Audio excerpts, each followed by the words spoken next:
How's it going, everybody? This is Seer here, and we have a very interesting blog post for you guys. We are getting the Secret Warriors coming to Marvel Strike Force, and this looks like a very interesting war offensive team. That's right, so this is going to be war offense, so I would kind of put this in the category of more of a luxury team, unless you're really big into Alliance War, or you really like these characters, and go ahead and build them up. Now, as far as what this team looks like they're capable of, it says they're capable of taking out a lot of the top tier war defensive teams, which kind of scrolling through their kits, it does look to be that way. You don't need the full team, so it looks like it's going to be better than that Mighty Avengers team that we had, where you do need to use that full team, and they're like that heat-seeking missile. Or say we had that Infestation team where they were war defense, and you kind of needed that full team to like really operate them.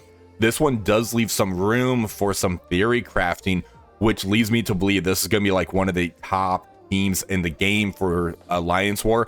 I am curious, though, as far as this glaring hole that I kind of saw when I was looking at the kit that we're going to be discussing. Now, Phantom Rider, as you see right here, he was a fan-voted character along with Lady Bullseye and Hitmonkey when we were trying to look at the Vigilante team.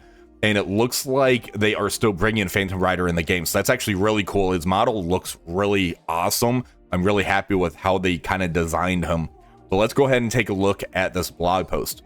So for the Secret Warriors, they've been operating in the shadows, waiting for the signal. Now Nick Fury's calling them in, a covert force of elite specialists assembled for one mission: neutralize top Alliance War defenses. And it looks like they are definitely capable of doing that, unless there's maybe like Xavier on the other side of the field, which I'm fine with them not really being that hard counter into Xavier. The Secret Warriors, 4 battle-tested strike veterans, are receiving major upgrades to prepare them for modern Alliance warfare. Yo-Yo and Quake, who were those Inhumans and also S.H.I.E.L.D. characters, are getting reworked. And it looks like they kind of redesigned a lot of Quake's kit because it was so old.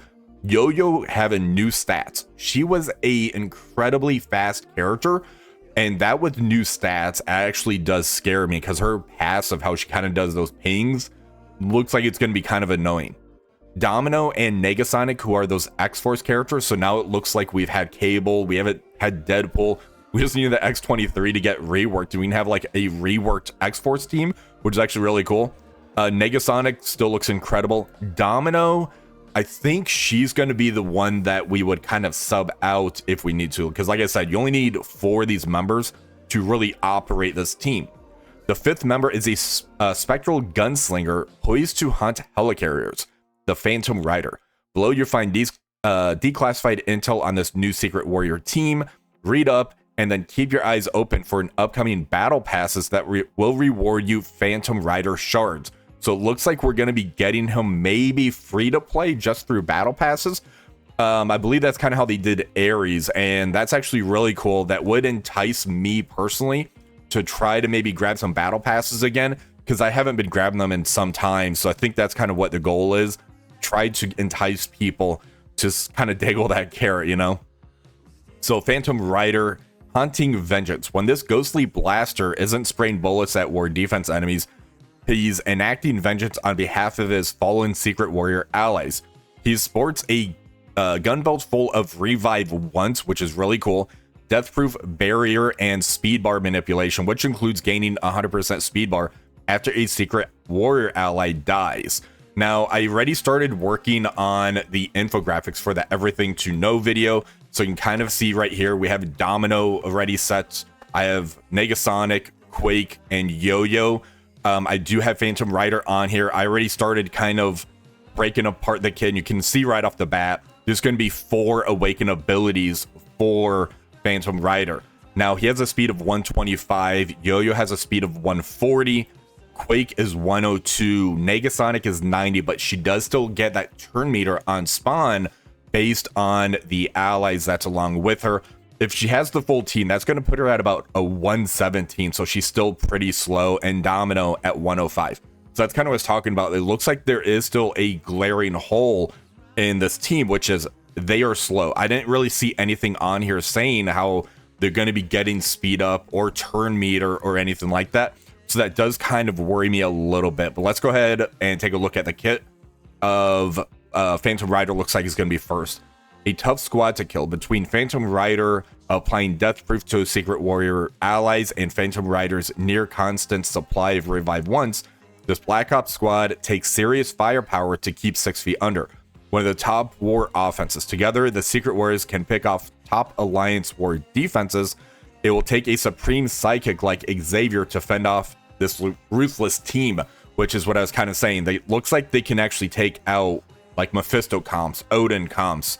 It's just Xavier and that Fantastic Four probably combination. They're probably going to struggle against that, but everything else, it looks like they're not going to have much issue. Because of that speed, though, I want to see how this team is actually going to operate. So Phantom Rider is going to be a Hero City, Mystic, Blaster, and Secret Warrior at a speed of 125.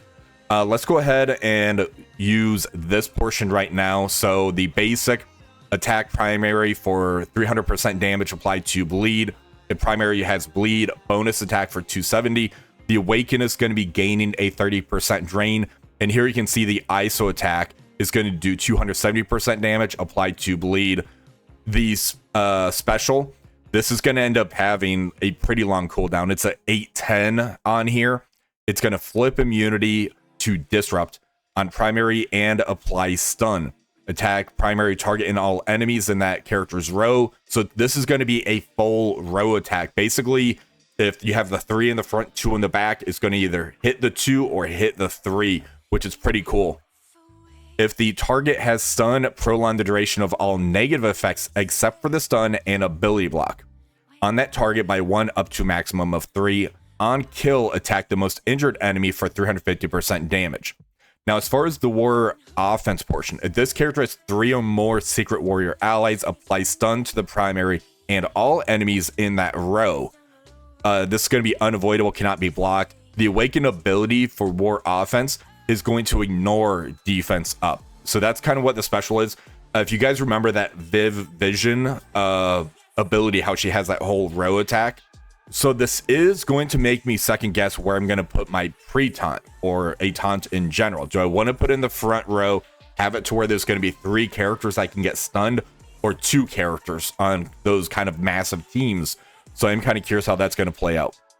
The ultimate is Bucking Banshee, attack primary and adjacent for 425% damage, apply heal block for 2 turns and trauma for 2 turns. On war offense, clear 2 random positive effects from each target.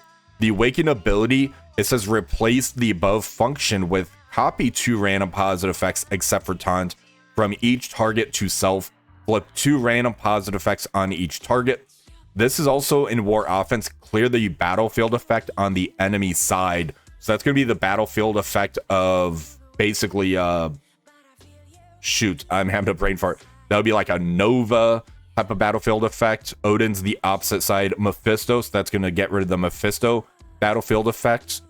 If this character has 3 or more Secret Warrior allies, flip exhaust to offense up on self and all Secret Warrior allies. So you kind of see like that counter into Mephisto, which is pretty interesting. Characters killed cannot be revived. This is going to be unavoidable, cannot be blocked.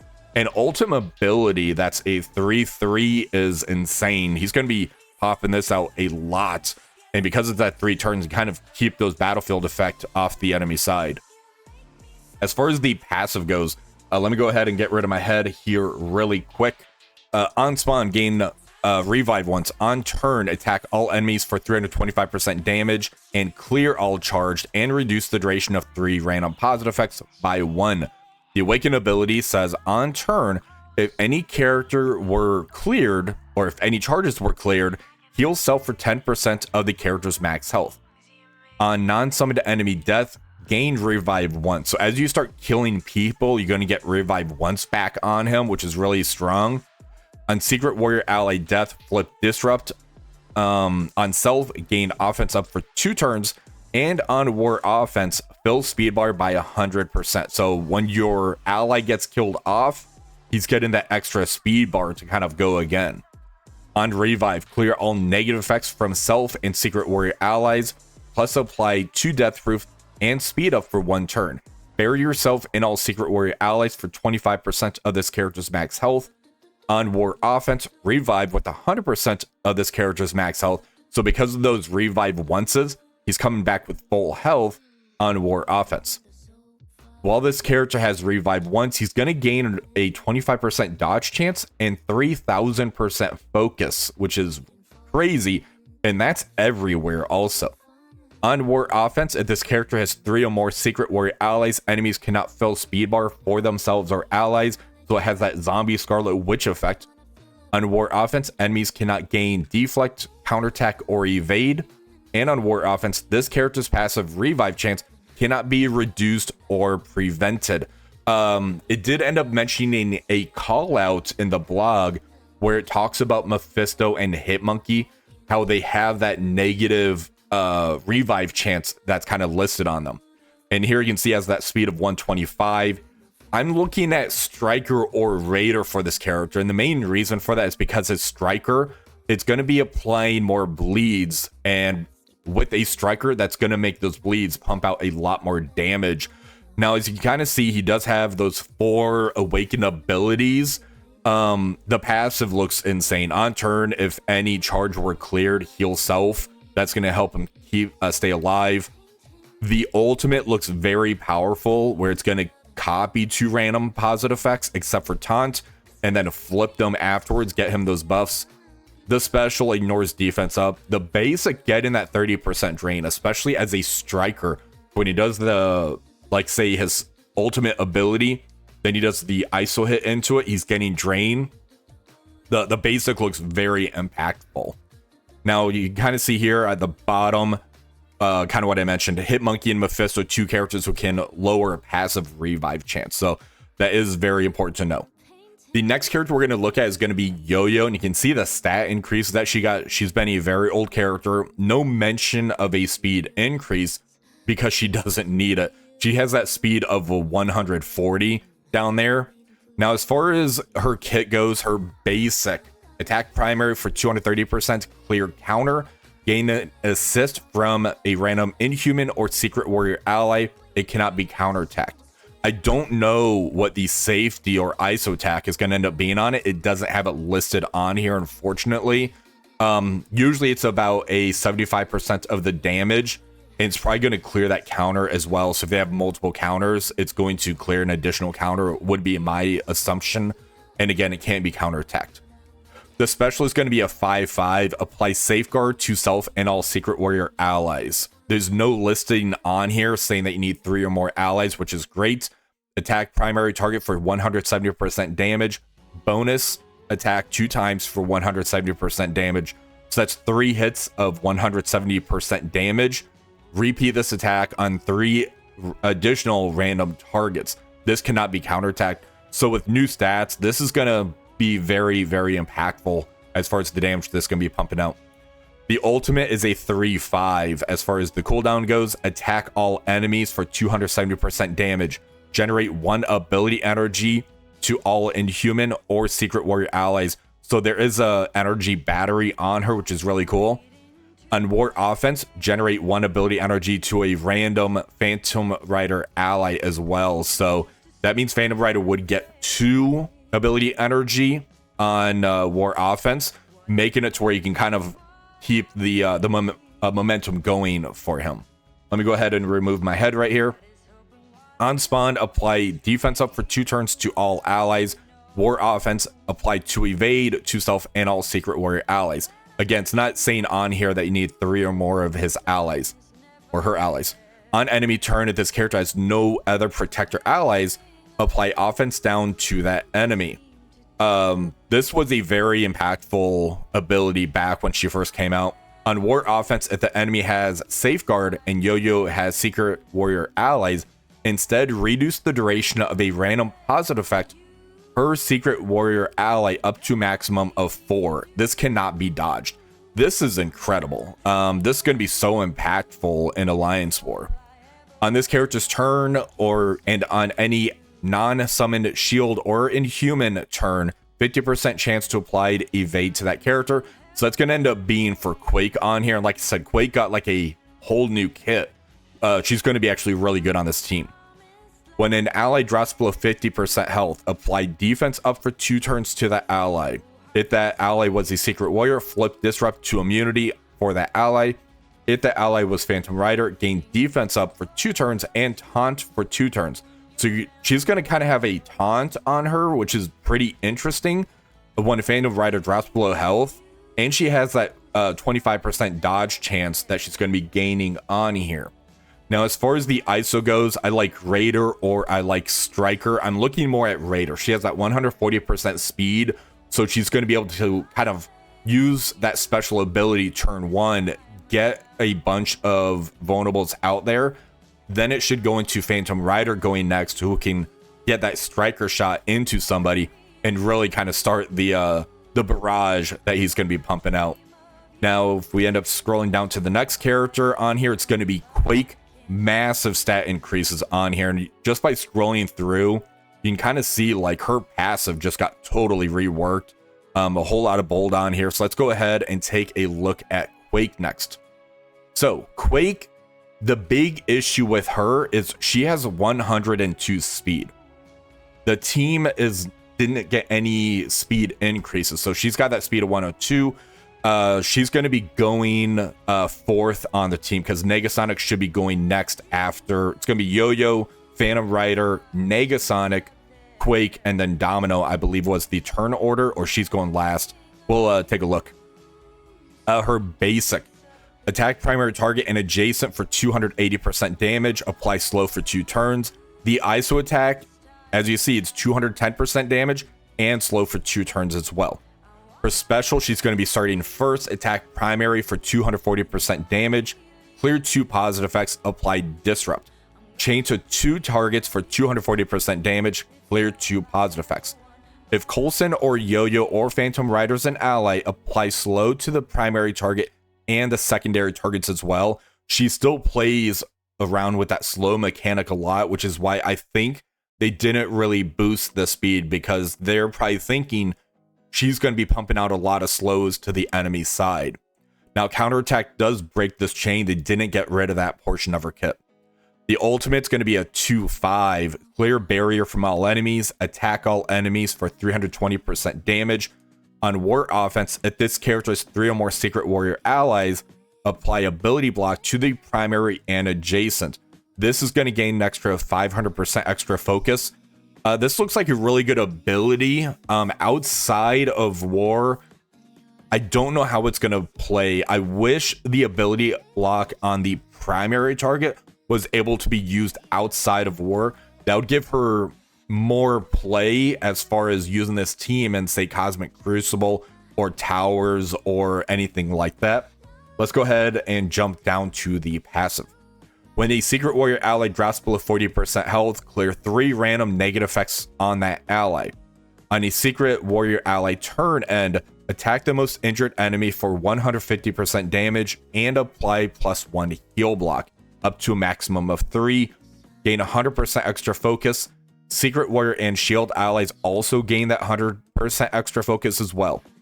On war offense, if this character has 3 or more secret warrior allies, on spawn apply immunity and safeguard to all secret warrior allies. That's incredible. On spawn generate 2 ability energy for self, so she is going to be able to ult on turn 1 and do this massive hit up here, possibly get ability block on 3 targets as well. Lower the crit damage by 100% for all enemies with ability block. So she's a very interesting character. I like how they really just kind of reworked that passive for her and really gave her some play because she is such an old character. Now, I am looking at either a Striker or a Raider on her because she's going to be going fourth, like I mentioned. So this should be vulnerables out there for her to try to get that Striker shot into them. And if she's able to use that ultimate as well, maybe she can try to take somebody out. As a Raider, if she does this big AoE hit, that could kind of set the tone for the matchup. So I do want to test both of these out. It might end up being Raider for kind of what I'm thinking with what she's going to end up getting on here. Let's go ahead and jump down to the next character, which is Domino. Massive stat increase. Her health, you see, got 540% boost on here. She was just so squishy. I don't think she's going to make the team. I think if anybody gets subbed out for maybe like a Quasar, Ares, APOC, anything like that for a plug-and-play character, she's probably going to be the one that goes, honestly. So she's going to have a speed of 105 on here. So yeah, she's going to be going fourth because Quake had the 102 on here. Yeah. So Quake is going last. Domino's next after. So it's going to be Yo-Yo, Phantom Rider, Negasonic, Domino, then Quake. Should be the turn 1 order on here. All right, so the basic attack primary target for 210% damage. Gain a 50% crit chance for this attack. And gain a assist from a random X-Force or Secret Warrior ally on here. I don't know what the ISO attack is going to end up being on her. The special, if Deadpool is an ally, transfer all negative effects from self to each X-Force ally to Deadpool. I wish this would have opened up more. That would have given some interesting things that we could end up doing with her. So that's basically a deadline for her kit. Fill speed bar for Deadpool by 80%. Again, that's a dead portion of the kit as well. Attack the most injured enemy for 320% damage and all adjacent targets for 320% damage. Clear 2 negative effects from self and all Secret Warrior allies. The ultimate is going to be a 6/6, so turn 1 ability. Attack primary target for 310% damage and apply Disrupt Rebound Chain to 5 adjacent targets for 310% damage. Dodge does break this chain. If this character has 3 or more Secret Warrior allies, apply Disrupt to the secondary targets. This cannot be dodged. Let me go ahead and remove my head now. The passive, Lady Luck, on spawn fills speed bar by 15%. On X-Force ally turn, 75% chance to apply evade to that ally. So again, that's going to be a deadline on here. Getting the extra speed bar on spawn is going to speed her up as well, as you can kind of see on here. Gain plus 10% dodge chance. X-Force allies gain the dodge chance as well. That's not a typo. They didn't give that to the Secret Warriors. Gain 20% crit damage. X-Force allies gain 20% crit damage as well. Again, no Secret Warrior called in there. Apply negative 15% crit damage to all enemies. So realistically, the passive is going to give the on spawn fill the speed bar and the crit damage on here. Now in Alliance War, on spawn fill speed bar for self and all X-Force or Secret Warrior allies by an additional 5% and apply offense up. Apply an additional negative 15% crit damage to all enemies. So the big question is going to be, if we fill the additional speed bar, that's going to end up making it to where Negasonic down here has that 90 speed. She's going to be getting that 10% plus 5% per X-Force. That puts her at the 117. If you add an additional 5% on there, it puts her at like 120 something. That's why I don't think Domino's going to be really making the cut on here. Her kit just doesn't look that interesting to me. And do we really want to use her just for the speed bar fill for the team and Alliance War? I don't think she's going to be making the cut, honestly. Next up, we're going to end up having Negasonic on here, and she looks really good. She plays off of Phantom Rider really strong. So let's go ahead and take a look at her. Attack primary target for 340% damage and apply bleed. On War Offense, if Phantom Rider is an ally, this does an additional 50% damage. And as you see on her kit right here, on the special, on the ultimate, and she just keeps getting that additional damage if Phantom Rider is along for the ride. So really interesting how they're going to be like a duo when it comes to Alliance War. The special is going to be a 3/5, attack primary and adjacent for 300% damage, and clear all positive effects from each target. On War Offense, if Phantom Rider is an ally, it does an additional 50% damage. This attack cannot be blocked also. The ultimate, attack all enemies for 360% damage and apply heal block for 2 turns. On War Offense, if Phantom Rider is an ally, an additional 50% chance or percent damage. Clear defense up from all enemies. If this character has 3 or more Secret Warrior allies, reduce the duration of all positive effects by 2 on all enemies. Now, it didn't say on here that it's going to reduce Safeguard. Typically, when it says it reduces all positive effects, it typically states Safeguard as well.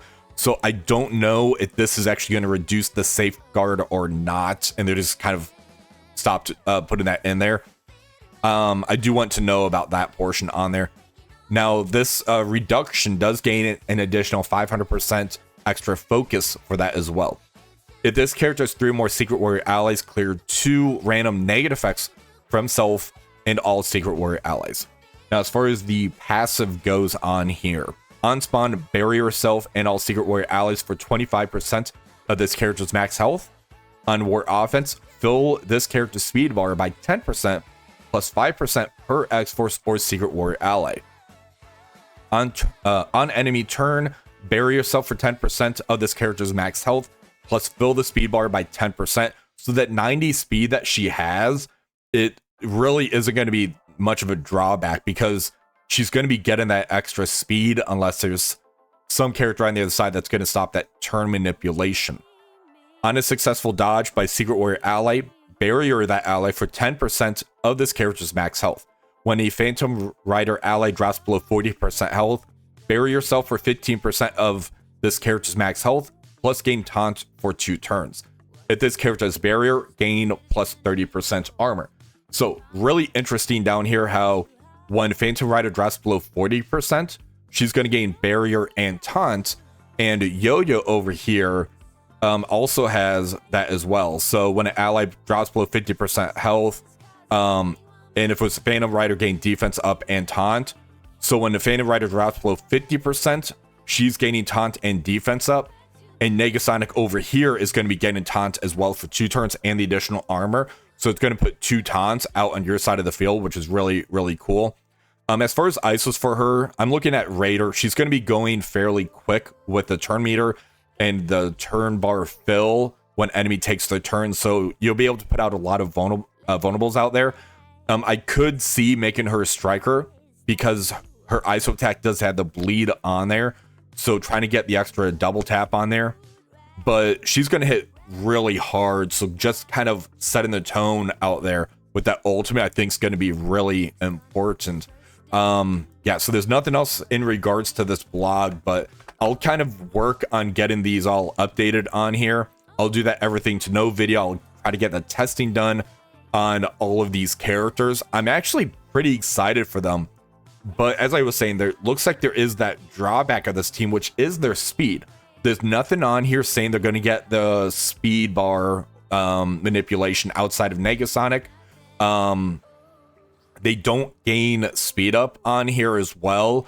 So you kind of have to withstand that opening barrage. And I'm curious how this team's going to kind of react to teams like, say, Night Stalkers, who has that very high speed that can get ahead of them. I really want to know what's going to end up happening. I want to do testing on this team. They do look really good. Domino, she's going to be the one I'm going to sub out and try to test characters along with this team to see how they're going to end up performing. I'm actually really looking forward to this. So hopefully you guys did enjoy this video and you're looking forward to this team. I wouldn't sweat it though, because I know we have that Insidious 6 team.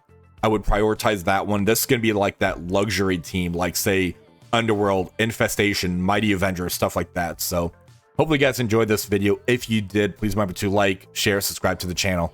Until next time, have one for the rest of the day.